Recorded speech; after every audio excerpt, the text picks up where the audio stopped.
As I wander down this frost-covered trail, I cannot help but shed a tear.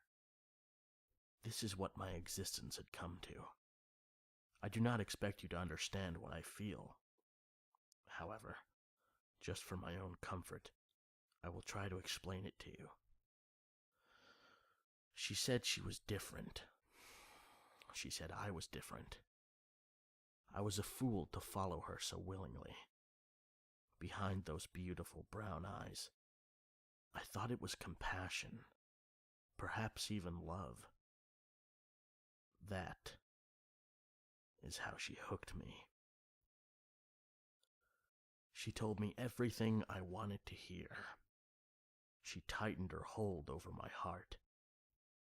I was too blind to see it.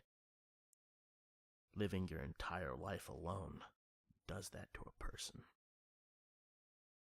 Her name was Elzewin. Oh, how it felt when it entered my ears. It felt like the other half of my being had finally returned. You probably think I was overreacting in a sense, being that I just met this woman. I assure you, however, that this was quite the cliché. Love at first sight.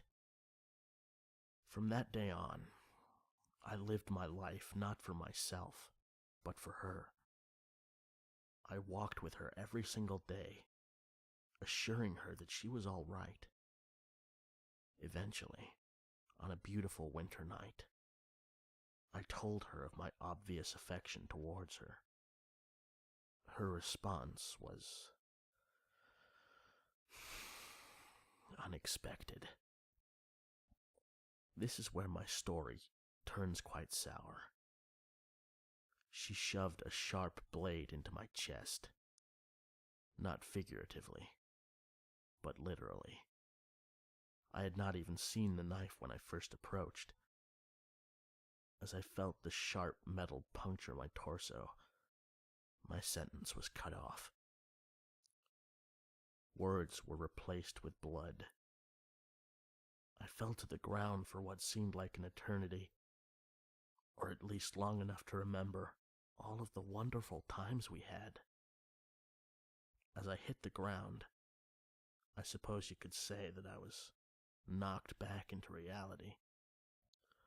I had given her my house key, my money, everything. How could I be such an ignoramus?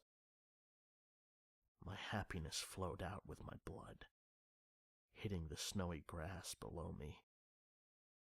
I managed to stagger to my feet, not realizing that Elzewin had completely vanished. I began walking down the very first trail that had caught my eye.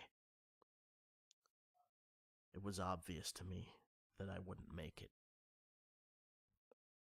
So here I am, walking down this path. You may not have noticed my single tear changed to many. Oh well. At least I made her happy.